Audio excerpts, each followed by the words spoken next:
As-tu déjà entendu parler de l'ange qui est resté auprès de Jésus au moment le plus sombre de toute son existence, alors qu'il marchait vers la croix? Les Écritures racontent que cette nuit-là, le ciel entier retint son souffle. Les vents cessèrent de souffler, et même les étoiles semblèrent perdre leur éclat.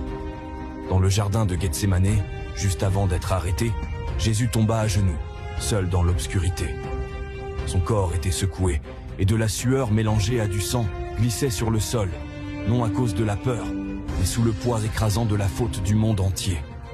Il leva alors les yeux vers son Père et dit d'une voix brisée, « Père, si cela est possible, que cette coupe s'éloigne de moi, mais que ta volonté soit faite, et non la mienne. » À cet instant précis, l'univers sembla suspendu, comme si tout attendait la réponse du ciel.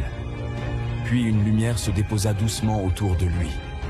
Un ange descendit, pas avec une épée flamboyante, pas avec des éclairs, ni une couronne de victoire. Il n'empêcha pas Judas de venir. Il n'écarta pas la croix du chemin. Il fit simplement une chose. Il s'agenouilla près de Jésus et lui transmit une force qui venait d'en haut, une douceur céleste capable de soutenir le Fils de Dieu dans son agonie. Il ne vint pas enlever la souffrance, mais donner à Jésus la puissance de porter le salut jusqu'au bout. Cette nuit-là, Jésus se releva pour marcher vers la croix, mais cette fois, il n'était plus entièrement seul, car le royaume tout entier marchait avec lui. Et peut-être que c'est là le secret le plus profond de la foi.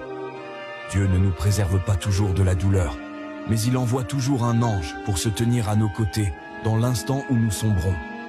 Et peut-être que cet ange se tient silencieusement près de toi, en ce moment même. Si tu crois que Dieu ne t'abandonne jamais, écris Amen dans les commentaires et partage ce message pour qu'il touche quelqu'un d'autre.